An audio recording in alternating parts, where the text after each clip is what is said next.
à tous et bienvenue sur le rendez-vous de Mindy. On va à la découverte de ces œuvres, de ces fresques géantes réalisées à Ganvié et à Ouida et qui nous laissent bien sûr tous sans voix. Vous le verrez, c'est stupéfiant. Mais avant, on va faire un petit tour au Kenya où l'intelligence artificielle fait parler d'elle.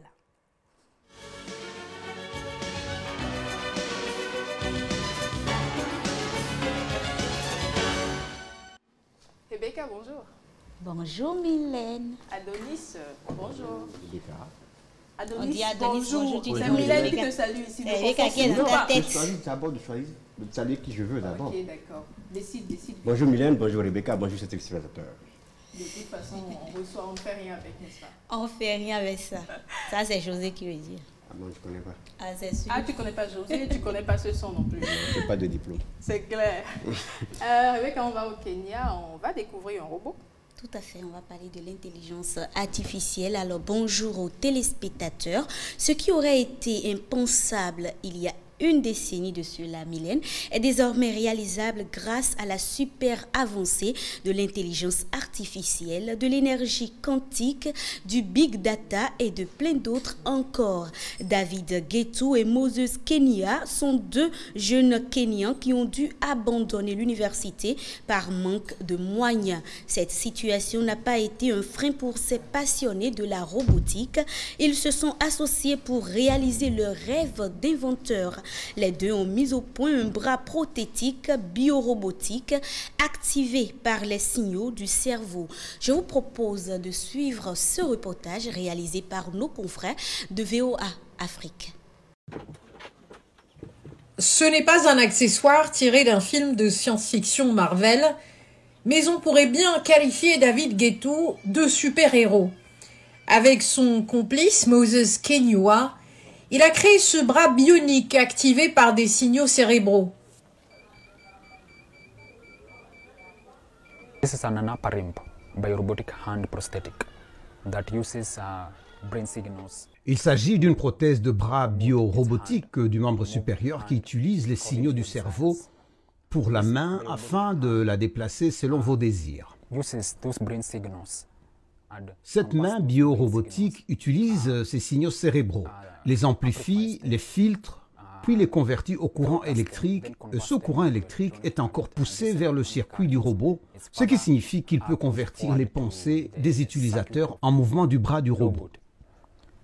Meaning, it can convert user's thought into robotic arm movement. Le bras est fabriqué à partir de bois recyclé et d'autres matériaux. Il se déplace verticalement et horizontalement.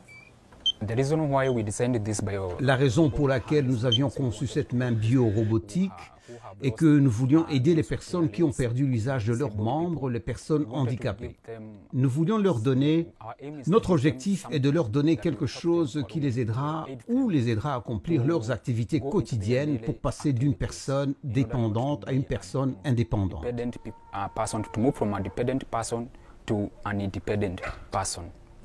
Au Kenya, plus d'1 million de personnes vivent avec un handicap.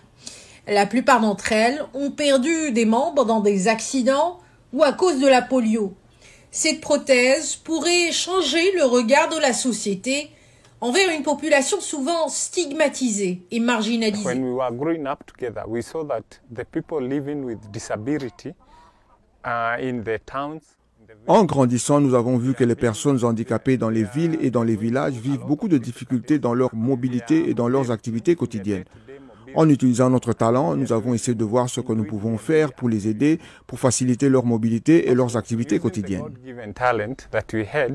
Le duo a dû abandonner l'université car ils ne pouvaient plus payer les frais de scolarité. Mais ils n'ont pas baissé les bras pour autant. David Gishimu, directeur de la clinique de réadaptation de l'Association pour les handicapés physiques du Kenya, est impressionné par leur invention. Tout d'abord, permettez-moi de mentionner que la prothèse, en particulier en ce qui concerne les prothèses des membres supérieurs, est un aspect qui nous manquait, où nous avons été très lents en termes de rééducation. De telles inventions de bras prothétiques ou un tel niveau de technologie serviront à non seulement améliorer notre économie en termes de production, mais aussi à la rendre plus acceptable pour la société. Au moins, ce n'est pas encombrant, c'est plus facile à gérer pour les personnes handicapées. Cela change la donne en termes d'amputation et de réhabilitation. It's quite a game changer. Prochaine étape pour Kinyua et Gatou, trouver les fonds nécessaires pour une production en masse de leur invention. Alors oui, Mylène, voilà, c'est vraiment magnifique. Moi, je salue particulièrement cette invention-là, déjà du fait que ces jeunes ont dû abandonner les cours, ont dû abandonner l'université faute de moyens. D'autres à leur place seraient certainement découragés, mais leur ambition de créer, d'innover, cette ambition a pris le dessus et aujourd'hui, maintenant, ils ont créé cela. C'est vraiment innovant pour l'Afrique. C'est vrai. On n'a plus besoin forcément aujourd'hui d'attendre les autres pour développer notre Afrique. Il suffit juste de créer, d'innover. Et ces jeunes, c'est à encourager, Mylène. Il suffit surtout de créer les conditions nécessaires pour pouvoir accompagner ces jeunes qui ont ce don, bien sûr. Parce que lui, comme tu l'as dit, ils n'ont pas pu finir leur cursus, mais par contre, ils ont pu inventer quelque chose d'extraordinaire, quelque chose de wow, quelque chose qui manquait au domaine sanitaire chez eux, dans leur pays. Il faut déjà avoir l'idée. Et quand vous avez l'idée, il faut mûrir l'idée. Il faut surtout se donner les moyens. Il ne faut pas forcément penser qu'il faut telle somme ou tel budget avant de commencer. C'est ça qui ralentit beaucoup plus nos jeunes. Quand vous avez une idée, déjà, essayez de mettre cette idée-là plutôt en commun. Déjà sur un papier. Sur un papier et associer d'autres jeunes. Ce que j'ai remarqué souvent dans ce milieu-là de la technologie, c'est que les jeunes ne sont jamais seuls. Il n'y a jamais une seule personne qui se lève et qui crée. Je ne sais pas si vous avez remarqué ça aussi. Un binôme, exactement. Donc c'est sûr qu'il y a quand même une force quand vous êtes associé à d'autres personnes. Eh bien oui, mais pour pousser ces jeunes, il faut créer un environnement pour les porter, c'est-à-dire aussi bien le financement, aussi bien l'infrastructure, aussi bien le côté juridique, parce que même si vous mettez en place une innovation, il faut toujours être accompagné. Qu'est-ce qui prouve que demain, quand je vais créer l'invention, on ne me dira pas que c'est déjà breveté quelque part. Donc, il faudra pour ça, il faut protéger. Voilà, il faudra que l'État mette en place les conditions pour pouvoir porter ces jeunes. C'est bien de se mettre en commun pour confronter les idées, mais en Afrique, le constat fait qu'on a souvent peur que quand je expose une idée à l'autre, il ne soit pas porteur ou bien ils prennent mon idée pour aller faire autre chose avec. C'est cette peur qui fait que beaucoup préfèrent rester croître sur leur idée et quand ils voient que, bon, je n'ai pas le financement et ils préfèrent ne pas en parler ou quand ils vont en parler quelque part, vu certaines expériences, certains ont été déboussolés de leur idée, quelqu'un les a rachetés, bon, quelqu'un a pris leur idée, qui fait que quand ils ont développé d'autres idées, si j'en parle, non, ça ne va pas pour les gens. Mais est-ce qu'il ne faut pas d'abord faire protéger son idée avant d'en parler autour de soi? Protéger l'idée, elle est là, mais c'est quand vous allez la matérialiser qu'elle reste forcément votre invention. Parce que tout le monde peut avoir l'idée de vouloir développer, de faire de la robotique. Mais c'est la manière dont vous la concevez, c'est la manière dont vous la mettez en pratique. Par exemple, moi, j'apporte l'idée de créer un bras armé. Rebecca va apporter l'idée de moderniser le bras, c'est-à-dire de rendre ça beau. Parce que quand j'ai vu l'invention là, il faudrait mettre un peu d'esthétique, c'est là. Oui, une troisième personne viendra pour mettre ça, pour rendre ça plus beau. Mais il y aura une quatrième personne pour vendre l'idée. Donc c'est mieux de se mettre en groupe en enlevant un peu les stéréotypes qu'on a chacun envers les autres. Mais que l'idée soit volée ou pas, il y a toujours ce plus qu'on apporte que cette personne en face n'a pas. Oui, mais je pense que cette peur dont parle Adonis est en train d'être dissipée. De plus en plus, les jeunes ont compris que c'est l'union qui fait la force. Et je pense que le domaine de la technologie, c'est un domaine assez vaste pour...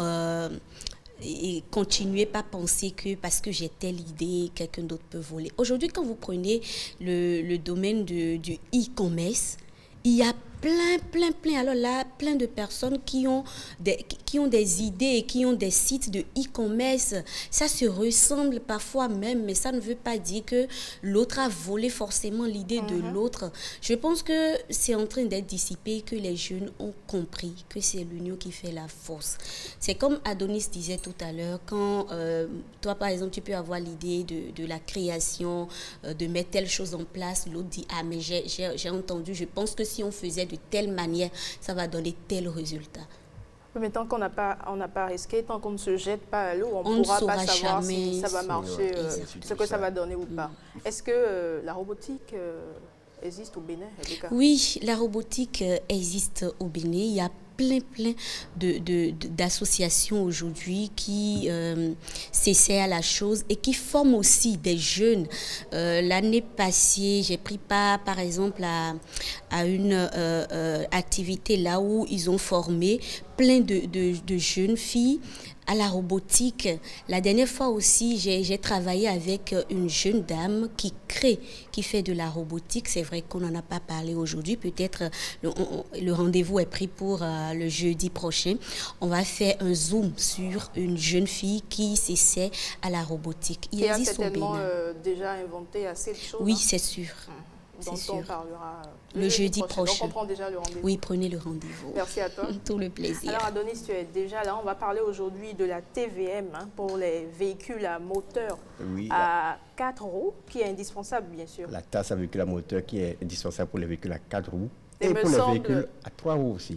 Pour les véhicules à 3 roues aussi, oui, on va parler des deux. Ouais. Et me semble-t-il, cette année, le délai il est déjà passé. Néanmoins, tu reviens sur son importance et sur quelques détails pour le processus. Oui.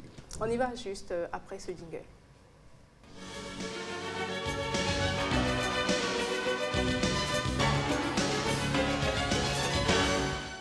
On va commencer avec les moteurs à 3 roues. Avant de parler de TVM, il faut d'abord qu'on puisse revenir sur la définition de la mesure de la puissance d'un moteur. Vous connaissez? Sur la définition de la mesure... Vous dites de la puissance d'un moteur. Rebecca, tu t'y colles? Quelle est l'unité de mesure de la motorisation? Je ne sais même pas. Et puis, les mathématiques, les calculs et autres, là, pardon, c'est pas ma chose. Tu détestes ça, c'est bien ça? Eh bien, l'unité de mesure de la puissance d'une motorisation, c'est le cheval vapeur ou le horsepower. Ouais, je m'en souviens. Je pense avoir lu ça quelque part. Eh bien, cette unité de mesure représente la puissance d'un cheval qui tire 115 kg au pas. Français simple, ça veut dire quoi? C'est-à-dire que elle représente la puissance que déploie un cheval pour tirer une charge de 115 kg en un seul mètre. D'accord. Ouais, un peu. Donc la puissance en chevaux d'un véhicule désigne par défaut la puissance maximum fournie par le moteur. Cette dernière n'est atteinte que lorsque la vitesse du régime moteur est déterminée. Pour information, la puissance de mesure en watts. Sur nos lampes, nous avons le watt, même nos télévisions et autres, nous avons la consommation. Un cheval égale à combien de watts? Eh bien, je ne sais pas. 736 watts. Ok. Donc, vous voyez déjà, si vous prenez la combinaison de votre télé, de toute votre consommation, vous pouvez savoir quelle puissance est fournie pour la mettre en marche. Ouais. Tombons maintenant sur la TVM. Mais quel est le lien en fait? Voilà. Oui, ça va. Je pense que le coût va en fonction. Le coût va en fonction de la puissance du moteur. Voilà. Pour les tricycles, qu'on appelle communément. J'ai oublié les tricycles. C'est quoi communément quoi en fond, c'est ça? Oui. Kekevi? Non, c'est un nom, ça un nom propre. C'est quoi déjà? Au béninois? Oui. Tricycle. Bon, jusqu'à la fin de l'émission pour dire. Eh bien, la taxe pour la véhicule à moteur pour les tricycles, elle est de 15 000 francs. Donc, le délai, c'était le 15 avril. Si vous dépassez le délai, vous devez payer 20%. Ils ont repoussé, n'est-ce pas? Le délai, normalement, c'est plutôt le second en fait, délai. vous devez payer.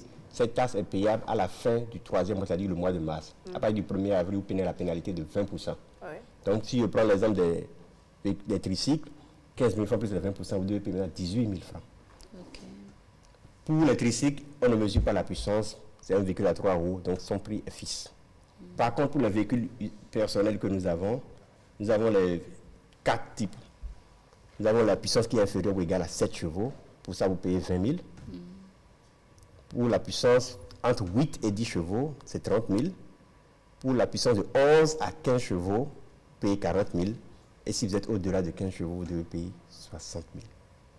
Maintenant, si vous avez un véhicule, vous connaissez déjà votre puissance, c'est inscrit sur la carte grise ou le livret de bord, et qu'on a déjà dépassé la date, vous savez que vous devez payer maintenant le prix là, plus la pénalité de 20%. Il en est de même pour les véhicules de transport, de public de marchandises. Eux, on ne mesure pas par la puissance. C'est en fonction de la charge, le tonnage.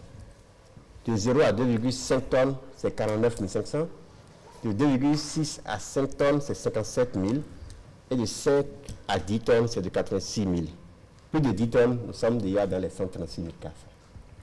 Là, on est de même pour les véhicules de société. Donc, si vous prenez une société, vous devez déjà savoir qu'à chaque fois que vous achetez une voiture, vous devez payer la taxe sur le véhicule à moteur, qui est pour une puissance inférieure à 7 chevaux, vous payez 150 000.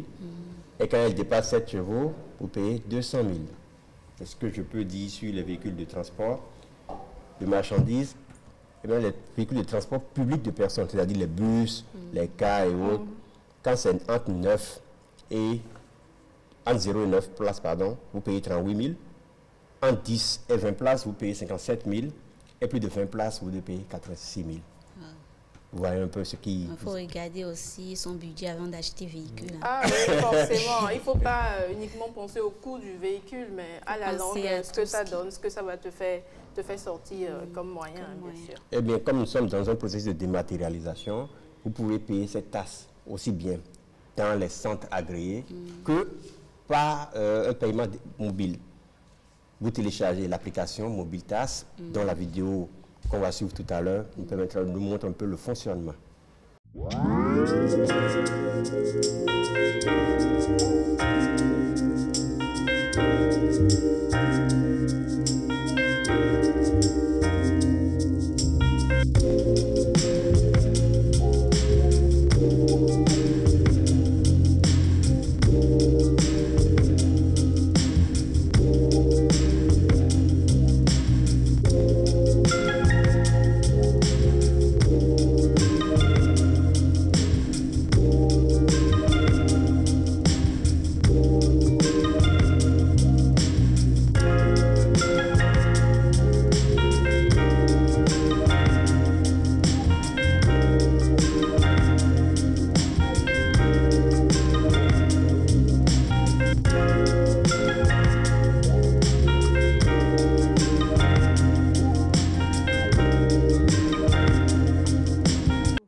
Récapitulatif des différentes taxes à payer en fonction de votre puissance et en fonction aussi du type de véhicule.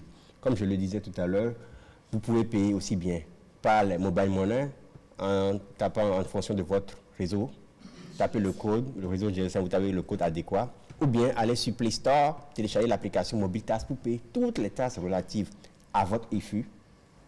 Voilà, parce que l'IFU, c'est, je dirais, c'est l'unité de mesure des impôts, je dirais, de l'autre côté. Donc, avec cette vidéo, vous voyez aussi comment on utilise Mobile Tax. Ça a l'air plus facile, bien sûr. Vous devez créer un compte, ensuite renseigner votre IFU.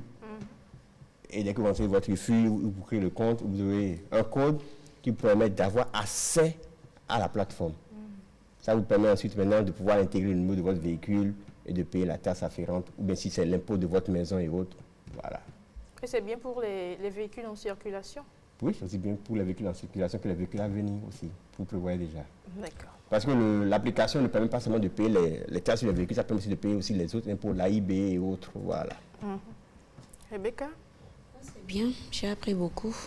Avec, tout ce qu'il faut déjà prévoir pour ton véhicule à venir. Oui, oui, oui. Ou tes véhicules. Après le e-permis, qu'elle doit passer normalement, on doit la filmer en train de passer ça. Pourquoi? Pourquoi moi alors, spécialement? Rebecca, c'est bon, le terme il est revenu pour les... Oui, Cloboto. Je pense que c'est ça. Ça fait vraiment bizarre de l'entendre de ta bouche comme ça. Alors attendez, qui a même donné ce nom-là? Cloboto? Non, mais c'est peut-être parce que c'est bien grand et ça ramasse un peu de tout. Ou à cause du bruit aussi. C'est vrai que le bruit aussi, il est désagréable. En tout cas, c'est bon, hein, c'est tout, hein, oui, tout ce qu'on doit savoir sur la TVM. Ouais. On va essayer de ne pas payer la pénalité. On va essayer d'être à l'heure. La prochaine fois, toujours, bien sûr. À l'heure actuelle, vous devez payer forcément la pénalité. Les informations, vous le savez, c'est avec Herman Amengan et il est déjà prêt.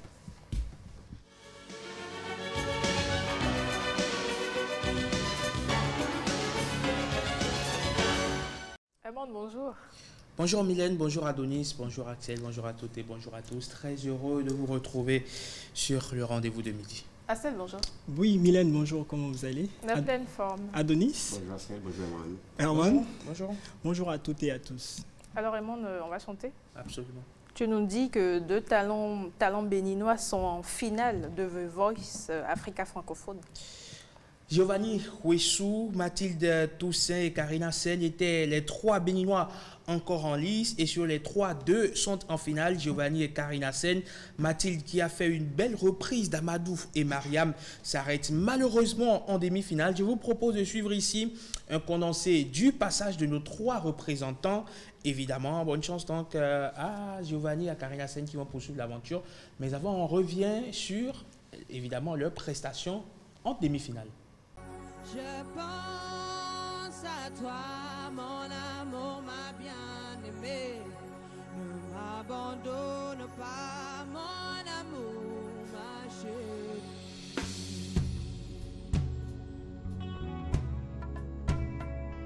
Oh, oh, oh, oh. Quand je suis dans mon lit, je ne rêve qu'à toi. Je me réveille, je ne pense qu'à toi. Quand je suis dans mon lit, je ne rêve qu'à toi. Et quand je me réveille, je ne pense qu'à toi. Je pense à toi, mon amour, ma bien-aimée. Ne m'abandonne pas, mon amour, ma chérie. Basaliba, Dibisale, non nambulawa, Tatanina, no, no, no, no, no, Basaliba, ba, ba, ba, ba,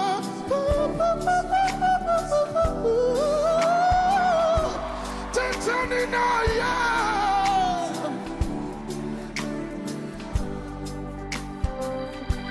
Satan was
Si vous n'avez pas suivi le samedi passé, pardon, c'est l'occasion, vous l'avez suivi évidemment. Et on va dire bonne chance à Giovanni et à Karina Sen qui vont se mesurer en finale à Fogan du Togo et à Lady Shine du Burkina Faso pour déterminer qui sera la grande finale ou le grand gagnant ou la grande gagnante de cette édition de The Voice Afrique francophone qui a pris quartier à Abidjan.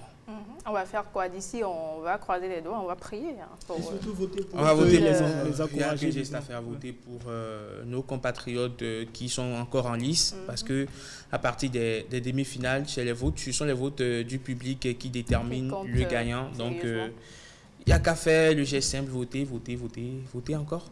Et prier aussi. Alors, la chaîne humaine de l'artiste Saïp fait escale au Bénin.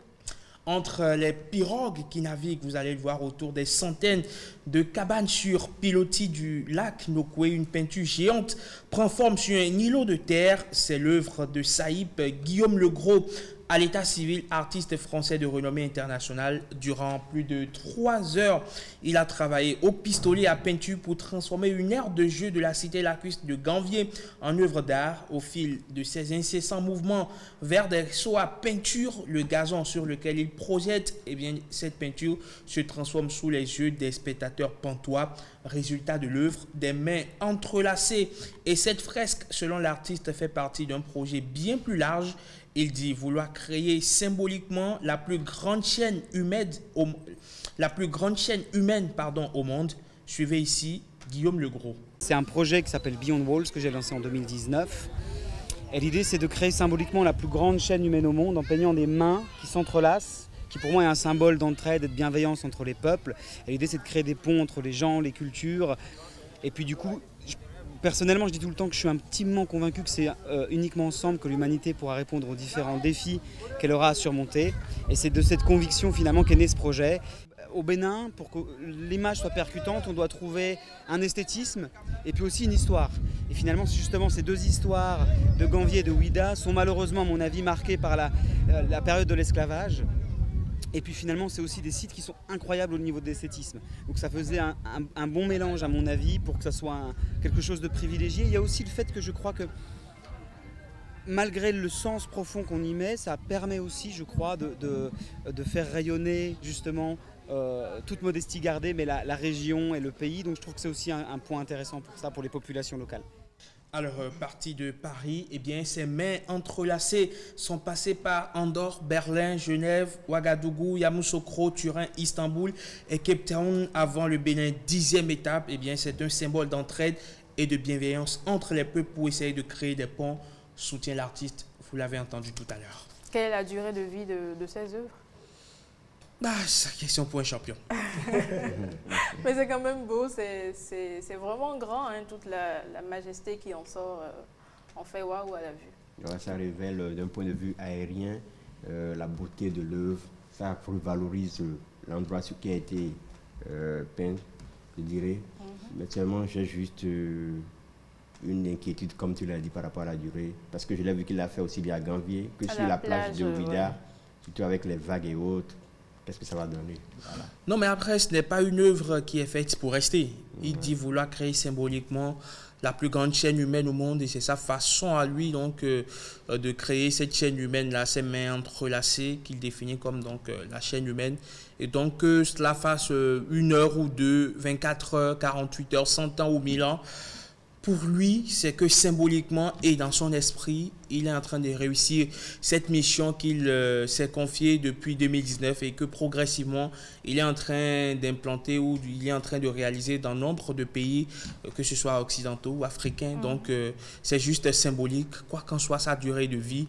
C'est que ne serait-ce que pendant un moment, cette fresque-là est restée, des gens l'ont vue, des gens l'ont appréciée, et des gens l'ont peut-être adopté, et pourquoi pas, c'est sa façon à lui de créer de façon ne serait-ce qu'hypothétique, ne serait-ce que fictive, cette chaîne humaine au monde. Après, l'artiste, il est dans un monde abstrait, pas concret. Oui. Assel, t'es déjà tombé sur ça? Non, pas encore, mais déjà, c'est très attractif et ça réunit déjà, comme vous l'avez vu dans la vidéo, du monde. Les gens ont apprécié, c'est le Bénin qui est révélé, c'est la cité lacustre qui est révélée, c'est Ouida qui est révélé. Déjà au début, moi, formidable. Le premier jour où je l'ai vu, j'ai eu du mal à croire que c'était au Bénin. J'ai dû lire les commentaires, tout ce que les gens avaient eu à écrire là-dessus avant de comprendre, avant de faire le lien. Hein. Surtout ce qu'il a eu à faire à Ganvié, il en a fait 4. Donc avec une vue de haut, c'est vraiment beau.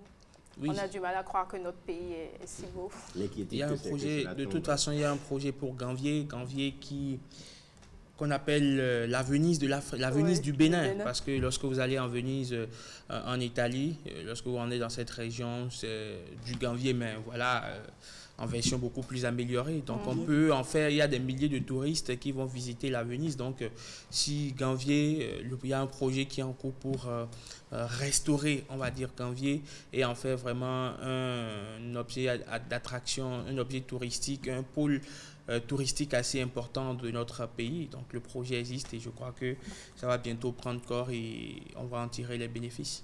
Maintenant, tu nous parles du combat des femmes rondes qui tentent d'exister dans le monde de la mode. C'est un combat porté par Yasmine Agbantou qui prône la diversité et dénonce le manque évidemment d'inclusion dans le monde de la haute couture après s'être fait la main et avoir pris les techniques dans de grandes maisons de mode. La jeune femme a créé sa marque. Elle souhaite amener toutes les femmes en forme sur le chemin de la rébellion. Regardez.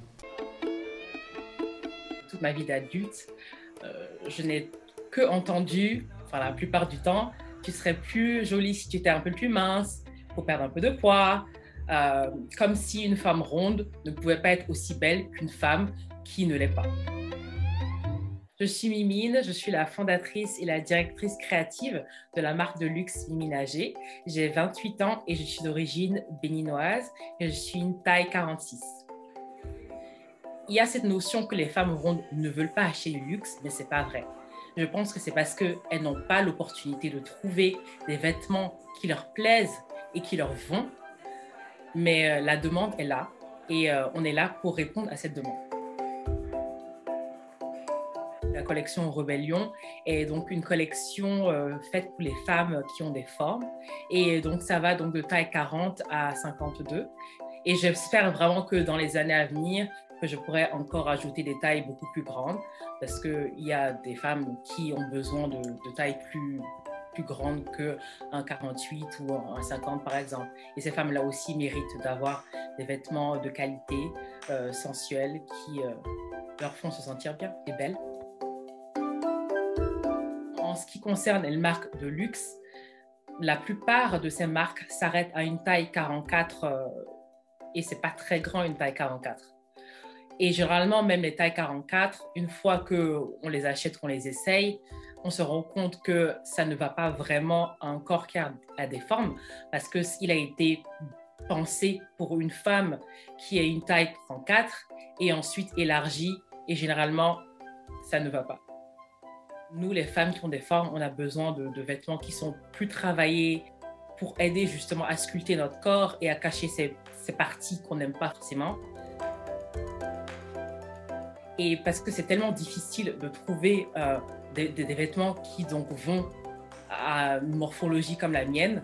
J'ai une poitrine très forte, j'ai un peu de ventre, j'ai des formes et il n'y a pas assez de marques de luxe qui justement se focalisent seulement sur les femmes en forme. Il y a aussi cette notion que les femmes fortes ou les femmes rondes sont des femmes qui ne sont pas en bonne santé, qui sont des femmes qui ne sont pas belles, qui ne sont pas désirables et que ce n'est pas une image avec laquelle ils ont envie de s'associer. Maintenant, je m'accepte comme je suis et je pense que l'acceptation des autres commence par l'acceptation de soi-même. Une femme ronde, c'est une femme qui a des formes, c'est une femme qui est forte et c'est une femme qui a la même valeur. Voilà le combat de Yasmine Agbantou qui essaie de créer des tenues pour les femmes fortes, pour des femmes rondes, comme on les appelle. Et elle est partie, évidemment, elle a rappelé dans son élément du constat selon lequel les grandes marques ne font pas forcément des vêtements pour les femmes de grande taille parce qu'elles n'ont peut-être pas envie de s'associer à une image qu'elles se font, ces marques-là, évidemment, des femmes fortes. Elle a rappelé dans l'élément qui, dans leur entendement, rime avec femme qui n'est pas en bonne santé, femme qui n'est pas belle. Qui n'est pas belle. Et donc, puisque ces marques-là n'ont pas envie de s'associer à cette image en griffe négative, elles préfèrent s'arrêter à de petites tailles, des formes effilées, des formes standards, des tailles de gazelle, comme on a l'habitude de le dire. Donc, elle préfère se limiter à cela. Mais elle veut renverser la tendance. Elle veut démontrer qu'également dans la rondeur, il y a également la beauté. Dans la rondeur, on peut être également mannequin, on peut évidemment charmer, on peut shiner, comme on le dit. Et elle ne s'essaye pas simplement, plutôt. J'ai vu ses œuvres et elle réussit très bien. C'est bien beau. Et on sait tous que les femmes rondes sont belles. On a vu les nanabès dans ce pays. Elles étaient rondes, elles étaient fières, elles étaient belles. Oui, forcément, tout le monde est beau d'une façon ou d'une autre, qu'on soit homme ou femme, qu'on soit gros, mince, petit, court, grand, géant, barbu, bref. Bon, sinon c'est relatif aussi. Non, Axel, écoutez, les goûts et les couleurs ne se discutent pas. À un certain niveau, on s'entend forcément. Hein. Ouais, mais l'acceptation des autres commence déjà par l'acceptation de soi-même. Si vous sentez que vous êtes bien dans votre peau, bien dans votre forme, le reste, peu importe ce que les gens diront, ce n'est que de l'eau versée sur le dos du canard. Et moi, je les aime bien, les femmes rondes. Elles sont aussi belles que les femmes sveltes et autres. Ça, je n'en doute pas une seule minute. Alors, Raymond, merci à toi. Tout plaisir. Alors, avec Axel, aujourd'hui, on va cultiver du manioc, un des légumes les plus consommés au Bénin. Un tubercule. Oui, un tubercule. Mais ils sont entre tubercule et légumes. Tout à fait. Donc, on va voir. Mais toi, gardons tu préfères l'appeler tubercule, je préfère. Tubercule. Tubercule. Ok, un des tubercules les plus consommés au Bénin. Comment y arriver chez soi? Quelles sont ses propriétés? On y va.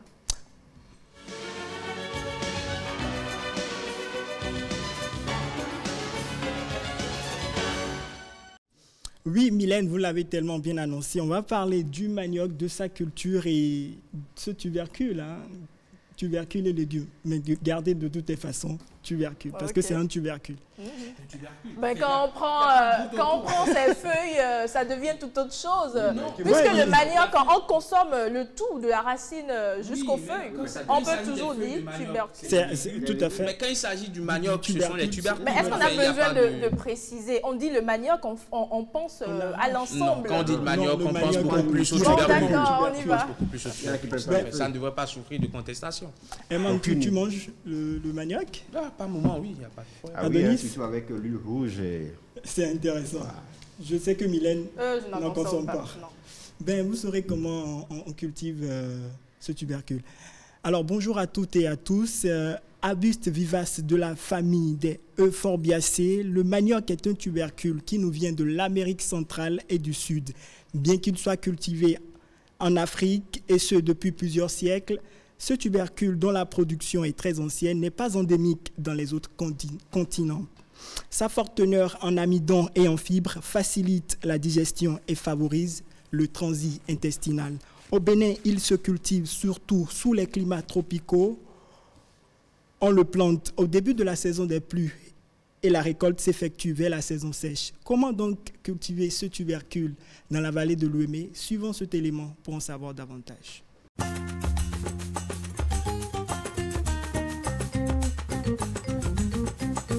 Le manioc est un tubercule, comme la patate douce, comme la pomme de terre. Et puis, les tubercules, leur spécificité, c'est quoi? Les tubercules fabriquent les réserves d'amidon sous le sol. Et c'est grâce à ces réserves d'amidon que nous avons le manioc que nous consommons, que nous avons la patate douce que nous consommons. Et pour y arriver, pour avoir un bon rendement, il faut partir d'une bonne semence. Et ce qui est paradoxal, on appelle semence, dans le cas du manioc, sa bouture.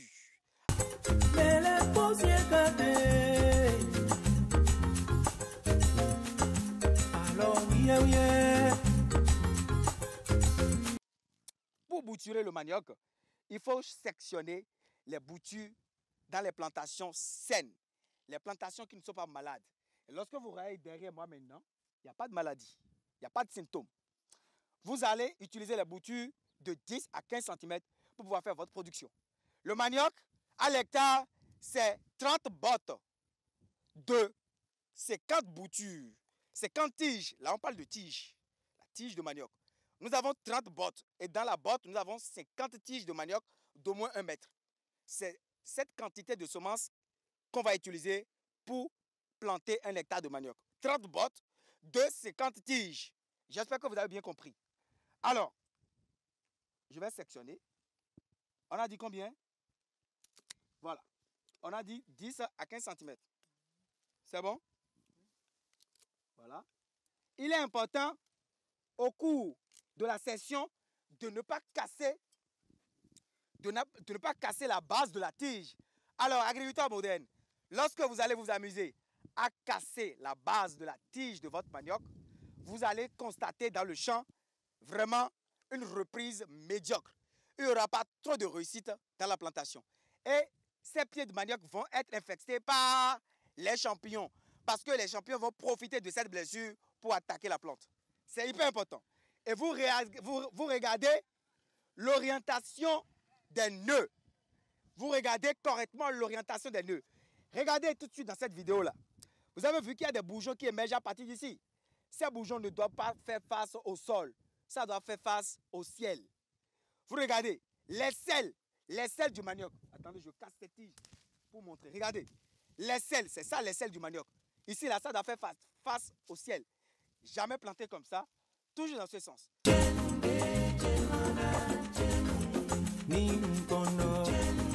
Les selles doivent faire face au ciel. C'est compris? Alors, les selles font face au ciel. Alors, je mélange tout. Je mélange tout. Donc, je ne sais même plus la position dans laquelle elle est. Donc, je prends cette tige de manioc. Je regarde les selles. Ça fait face au ciel, monsieur Hassel. Alors, est-ce qu'on va planter le manioc de façon perpendiculaire ou de façon oblique? Alors, la plantation du manioc, il y a plusieurs méthodes pour planter le manioc. Il y a la méthode des mini-sets. On ne va pas parler de ça dans cette vidéo. Il y a la méthode de la pré-pépinière. On ne va pas parler dans cette vidéo.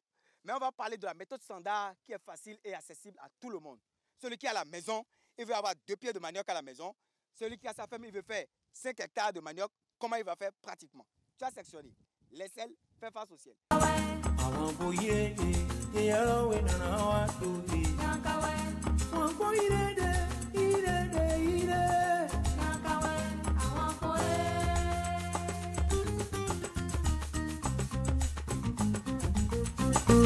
L'aisselle ici fait face au ciel. Jamais dans ce sens.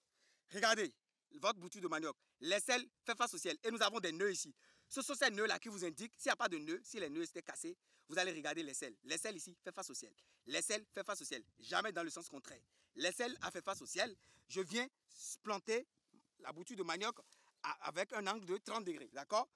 Je vais m'écarter 50 cm et je plante encore. Alors, le manioc, de façon conventionnelle, va être planté à 50 cm entre bouture et 80 cm entre lignes. D'accord? Le manioc va être planté à 50 cm entre bouture et de 80 cm entre lignes. 50 cm entre bouture, 80 cm entre lignes. Dans la vallée de Lomé, vous allez vous attendre à un résultat 7 mois à 8 mois. Vous avez le manioc qui est venu à maturité physiologique. Et sur les plateaux en pleine terre, vous allez attendre 12 mois pour avoir un rendement qui est encore médiocre par rapport au rendement de la vallée de Lomé. Donc, agriculteur moderne, vraiment, c'est de ça qu'il est question. J'ai parlé avec vous aujourd'hui de la plantation du manioc. Je suis très content d'avoir partagé avec vous cette connaissance. J'espère que vous allez l'appliquer dans votre pays, que vous allez l'appliquer dans votre maison. En conclusion, il faut attendre 7 à 8 mois pour récolter. Voilà, 7 à 8 mois pour récolter le manioc dans la vallée de Lomé et 12 mois pour récolter le manioc sur les plateaux en pleine terre.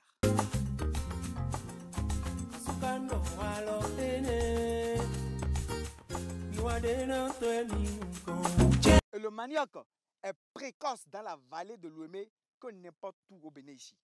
À moins que vous fassiez l'agriculture hors sol ou bien vous les mettez dans des conditions particulières, dans une zone où il y a toujours de l'eau. Alors, pourquoi le manioc dans la vallée de Lomé est aussi précoce, c'est-à-dire 8 mois de maturité contre 12 mois sur les plateaux et en pleine terre? C'est parce que non seulement le sol de la vallée de Lomé est 10 fois plus riche que sur les plateaux et il y a toujours de l'humidité dans le sol. Et le sol est argileux. Et le manioc qu'on sort de la vallée de Lomé n'est pas apte pour fabriquer le gari. Alors, monsieur Hassel, le manioc qu'on sort de la vallée de Lomé n'est pas apte pour fabriquer le gari parce qu'il est trop imbibé d'eau. Il n'est pas sec et ferme. Le manioc de la vallée de Lomé est moins ferme que le manioc des plateaux. Alors, mais ce manioc a une spécificité. On le consomme préparé, comme de l'iam. C'est excellent. On le consomme comme pilé, comme foutou de manioc. C'est excellent. J'espère que vous avez déjà mangé ça une fois. Voilà. On en retire du gari, on en retire du attiéké, on en retire quoi déjà? Du tapioca, on en retire... de l'alcool. De l'alcool? Oui. Ah c'est oui. les adjas qui sont... Même, il y a une structure au Bénin ici qui transforme donc, le manioc en alcool. Il y a plusieurs, oui, c'est possible. Et dis-moi, de transformation en transformation, est-ce que ça ne perd pas de ses vertus? Oui, sauf que, bon, il faut retenir plutôt que c'est la grande vertu, c'est beaucoup plus lié aux plantes, c'est-à-dire aux légumes. Aux feuilles. Aux feuilles, tout à fait, comme vous-même vous aimez consommer. Les feuilles, pas tout à fait. Les feuilles, c'est une plante médicinale qui a plusieurs propriétés. C'est antidiurétique, c'est digestif, c'est astringente et énergétique. De toute façon, c'est le légume le moins cher sur le marché. Donc, oui, et qui ne nécessite pas assez beaucoup d'ingrédients. Hein. Juste un peu, et puis c'est prêt, c'est très agréable, c'est savoureux. Ouais, en 2-3 moments. Je salive déjà, oui. Ouais, vous le on va en consommer à la fin. Oui, alors... Ben voilà, ce qu'on peut retenir en gros du manioc. Adonis, tu prends du gari, tu prends le manioc cuit, le tapioca. Oui, le tapioca, tu prends tout. Hermone, toi aussi. Les dérivés du tapioca, du manioc, que j'en ai déjà eu à cultiver. Ah bon? Ah oui. Ouais. Et ça a poussé, ça a donné quelque chose? Ça a donné 2 pieds. Ça dit quelque chose, un rendement médiocre, comme il a dit. Hermone, toi, bien sûr, tu t'en consommes. Jamais essayé la culture parce que tu n'as pas la main verte. Ouais, voilà, mais j'en consomme généralement dans du tchèp. Voilà, si on vous fait du tchèp, c'est qu'il y a forcément un tubercule de manioc. Donc, j'en consomme. Merci à toi. Merci Mylène, merci Adonis. Avec du sucre aussi. Et oui. Alors Antoine Sokenou est notre référence du jour. Il sait bouger, il est un passionné de la danse. Il en a d'ailleurs fait son métier. On le découvre avec Ariane Da Silva.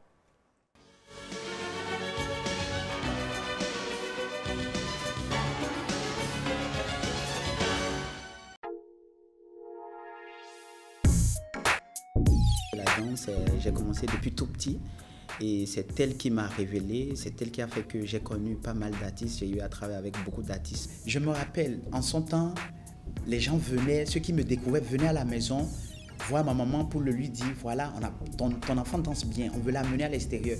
Ma maman s'interposait, elle refusait parce que je suis le seul garçon. Je suis le seul garçon. Mon garçon doit étudier. Suite à ça, j'ai continué mes études et après mes études, après la licence, je me suis dit pourquoi pas ne pas continuer dans la danse puisque c'est un domaine dans lequel je me retrouve mieux. De tout ce que j'ai eu à réaliser aujourd'hui, c'est grâce à la danse que je l'ai fait. Donc, je suis épanoui. Ça me permet vraiment d'être épanoui, de me retrouver, d'être à l'aise.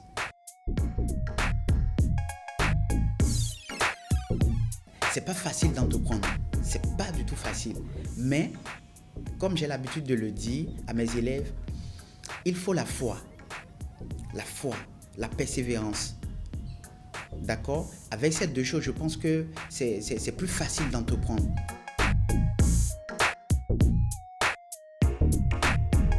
Par exemple, aujourd'hui, à cause de ça, il y a beaucoup de portes qui s'ouvrent pour moi. À cause de ce que je fais, parce que ça fait que beaucoup de personnes me connaissent. Donc du coup, quand j'ai besoin ou j'ai besoin d'un service, facilement on me le rend.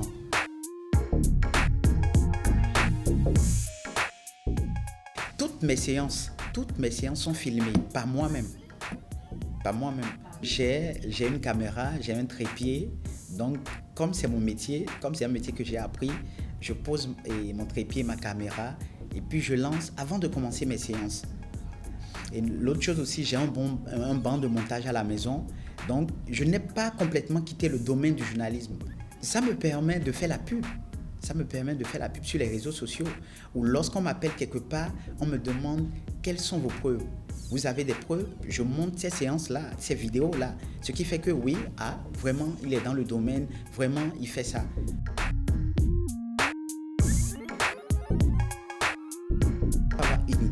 De ce que l'on veut faire. Et lorsque vous avez l'idée, il faut avoir la foi en ce que vous voulez faire. Et lorsque vous avez la foi, ensuite il faut persévérer parce que lorsque vous allez démarrer tout de suite, ça ne va pas décoller. Mais c'est en persévérant. Lorsque vous allez persévérer, petit à petit, ça va commencer par prendre. Ça va commencer par prendre. Même sans aucun rond, je me rappelle, quand j'ai démarré, je n'avais aucun rond. Quand j'ai démarré, il fallait louer une salle. Il fallait louer une salle pour que les gens viennent là recevoir les cours. Je n'avais aucun rond. Je suis allé voir le propriétaire, j'ai discuté avec lui. Il a compris, il m'a laissé, j'ai démarré. Et tout de suite, ça n'a pas décollé. J'ai fait des mois sur des mois. Mais après, ça a commencé par prendre. Ça a commencé par prendre. Et aujourd'hui, je rends grâce à Dieu parce que, oui, je peux dire que ça va. Oui, c'est bien sûr une belle référence, n'est-ce pas, Evan? Oui, c'est un domaine assez, j'ai envie de dire, enfin, qui n'est pas trop développé chez nous. Être danseur professionnel, quand vous dites, beaucoup se posent des questions, comment est-ce qu'il faut rentabiliser, comment, il y a beaucoup c'est déjà de quel comment. type de danse Il y a beaucoup de comment, en fait, qui restent avec beaucoup d'interrogations. Maintenant, peut-être que avec cette histoire d'Antoine Sokenou, d'ailleurs, on s'identifiait peut-être à lui et ceux qui avaient des appréhensions négatives sur ce métier-là peuvent savoir qu'on peut en faire une profession et en tirer le maximum de ses revenus, comme Antoine d'ailleurs, sans nul doute, le fait actuellement. Et évidemment, comme toute chose, il y en a qui ont ce don, mais qui ne se lancent pas. Tout à fait, oui. Moi, par exemple, je danse, mais malheureusement, à cause de mes parents, je ne peux attention. vraiment pas... Tu sais bouger, c'est pas non, pareil. Non, je danse, mais c'est vrai, je ne suis pas danseur professionnel. Mais parce que j'ai des parents qui sont réticents, qui ne veulent pas que... Ce sont des conservateurs. Tout à fait, et donc, je me suis abstenu simplement. Dans notre société, il y a des secteurs où lorsque vous voulez faire carrière dans ces secteurs-là, les parents sont un tout petit peu réticents, à moins que vous soyez une tête forte, que vous ayez une forte personnalité et vous imposez à la limite à eux en disant c'est ça que je veux faire. Donc, il y a de ces secteurs-là, la danse, la musique, le mannequinat. En fait, ce n'est pas encore vraiment très, très développé chez nous. Il n'y a pas encore cette industrie-là sur place où on peut percevoir, même jusqu'à un passé récent, le sport. Ici, chez nous, lorsque vous avez des parents qui sont rigides, vous ne pouvez même pas aller jouer au foot au dehors. Hein, on vous frappe correctement et sérieusement. Mais c'est parce qu'aujourd'hui, on a compris que le foot a changé la vie de beaucoup de personnes. Des gens sont partis de banlieue et qui sont aujourd'hui des vedettes du football. Des gens sont partis de rien du tout, sont devenus des vedettes de NBA. Et donc, quelque part, les parents ont vu que c'est un domaine porteur. Donc, progressivement, on va arriver à ce niveau de développement où la danse véritablement va devenir une industrie, le monde de la musique va se professionnaliser encore davantage et cela va ouvrir beaucoup de canaux et libérer plusieurs personnes qui ont justement ce don-là, qui ont justement cette envie, mais malheureusement ploient sous, on va dire, le dictat de leurs parents. Et Mathieu Sokenou, il a eu une idée, il a un don, il a forcément eu... Oui, Antoine Sokenou, oui. Pas Mathieu Sokenou. C'est vrai que Mathieu Sokenou, qui ont fait un big up de toute façon. Quand même. Pas mal. Il a eu une vision et notre coach Massime Victor aujourd'hui aussi revient sur l'importance d'avoir une vision en entrepreneuriat. Un entrepreneur qui manque de vision, manque de constance. Hein. Ça, c'est le genre de personnes que tu croises, ils ont toujours un nouveau projet, toujours un nouveau produit à vendre, ils ont toujours une nouvelle opportunité. Tout ce qui passe devant leurs yeux, ils sautent dessus. Parce que dans leur tête, il faut que je fasse de l'argent immédiatement. N'agis pas de la sorte. Parce que sinon, tu risques d'affecter tes relations d'affaires, tes relations avec des clients. Ça m'est arrivé justement tout récemment. Il y a une entreprise, ça fait maintenant près de 3 ans qu'on travaillait ensemble. Pour la première fois, ils m'ont remis un projet, je n'étais pas satisfait. Je leur ai dit, regardez, j'aime beaucoup votre travail, mais cette fois-ci, ça ne passe pas. Alors, comment est-ce qu'on s'arrange? Au lieu d'essayer d'arranger la situation, ils m'ont dit, regarde Maxime, on a quand même mis notre temps là-dedans, ça nous a demandé du travail, alors il faut qu'on te charge. Donc, ils ont préféré de faire 4 000 $ immédiatement pour en perdre 50 000 $ pour l'année. C'est ce que j'appelle des entrepreneurs court terme. Ils pensent juste à leurs dépenses immédiates. J'ai mon loyer à payer. N'agis pas comme ça. Et une vision. Bâtis une entreprise sur les 10, 20, 40 prochaines années. Car un empire ne se bâtit pas du jour au lendemain. Il faut avoir la patience qu'il faut, la persévérance et surtout assez de résilience. C'est ça les vertus. Oui, c'est ça, c'est des vertus que doivent cultiver les futurs entrepreneurs. Et il ne faut pas surtout abandonner au premier obstacle, comme on a toujours l'habitude de le dire, mais c'est important d'avoir une vision. Parce que tout part d'abord d'une vision, et c'est la vision déclinée, évidemment, donc en des points qui donnent un objectif à atteindre. Et donc l'objectif avec des actions devient, comment appelle-t-on, l'objectif avec un deadline, un termine devient votre business plan. Donc voilà, vous arrivez à bout avec votre vision. Tout part de la vision, c'est fondamental. Adonis, il faut forcément avoir une vision, pas que dans l'entrepreneuriat, bien sûr. Il faut valider qui sera accompagné d'une vision et par la suite vous matérialisez cela sur un papier à travers votre chronogramme, comme l'a dit Eman, et des deadlines. Vous pouvoir dérouler et à chaque étape voir si ce que vous avez voulu est-ce que c'est ça qu'ils sont de faire? Mais c'est quand même pas facile. Et parfois, on oublie qu'on doit faire telle ou telle chose pour pouvoir être aligné à notre but, pour pouvoir être aligné sur nos objectifs. Oui, tout à fait. En toute chose, la vision, même pour aller à l'examen, par exemple, quand je prends un élève, où nous, avant d'être sur ce plateau, on a dû passer des examens, oui. On est allé sur les bancs, on a étudié. Si on n'avait pas un objectif, une vision dans la tête et qu'on n'a pas été endurant, on ne pourrait pas se retrouver ici aujourd'hui. Et si Herman est bien habillé et qu'il est connu de tout le monde, Mylène ou encore Adonis, ou même moi-même, c'est parce qu'on a eu une vision et qu'on a su faire bien les choses. Et aujourd'hui, on en bénéficie. C'est tout simplement ça. Alors, on dit merci au coach. On lui fait un coucou. Et je vous dis merci, on vous dit merci pour ce jeudi. C'est un plaisir. La présence et tout. Oui, on mange du manioc tout à l'heure. On dit, ça on ne te croit pas, on sait que c'est faux déjà. On vous dit merci pour l'attention. Je préparer d'abord le manioc. On se retrouve demain. Prenez soin de vous. Ciao, ciao.